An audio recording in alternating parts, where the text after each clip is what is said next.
చేస్తుంది పీవీపీనే. అక్కడ కూడా ప్రతి ఏడాది 20% షాప్స్ క్లోజ్ అవుతున్నాయి, మళ్ళీ కొత్త పెట్టుకుంటారు. అది ట్రెండ్ సెట్ అయితే కనుక పోయింది, అది ఎవడు వెళ్ళట్లేదు అక్కడికి. అట్లాంటి మాల్స్ కి సంబంధించిన ప్రాబ్లం ఉంది. ఏది 15 లక్షల జనాభా ఉన్న చోట ఇక్కడ నువ్వు ఎంతమంది ఉంటారు జనం?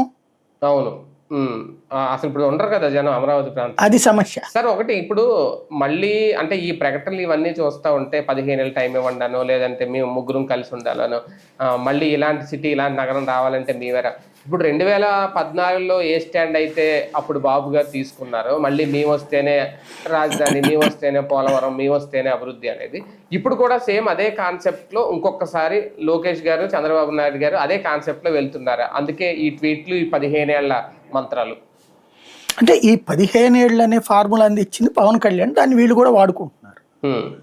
ఇప్పుడు రాష్ట్రం బాగుపడిపోవాలంటే 15 సంవత్సరాలు వీళ్ళకే అధికారం ఇస్తే అప్పుడు బాగుపడుతుంది అనేటటువంటిది.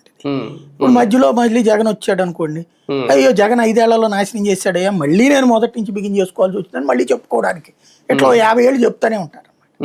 అది అంటే నడుస్తూనే ఉంటది. ఎంత చేసినా ఒక ప్రభుత్వం కంటిన్యూటీగా మారకుండా ఉండడం అనేది ఓకే, కొన్ని రాష్ట్రాల్లో సాధ్యం. అది సంగతి పక్కన పెట్టండి. బేసిక్ గా డెవలప్మెంట్ లో నువ్వు ఇప్పుడు ఏమని చెప్తావు, హైదరాబాద్ నేను సైబరాబాద్ని 5 ఏళ్లలో కట్టాను అంటున్నావు, అంతే కదా. మరి నువ్వు ఇక్కడ 7 ఏళ్ళు అయ్యి కూడా నువ్వు ఇంతవరకు ఇంకో 15 ఏళ్ళు ఎందుకు అడుగుతున్నా? అదే కదా, నువ్వు హైదరాబాద్ని 5 ఏళ్లలో కట్టేశానని చెప్తే అసలు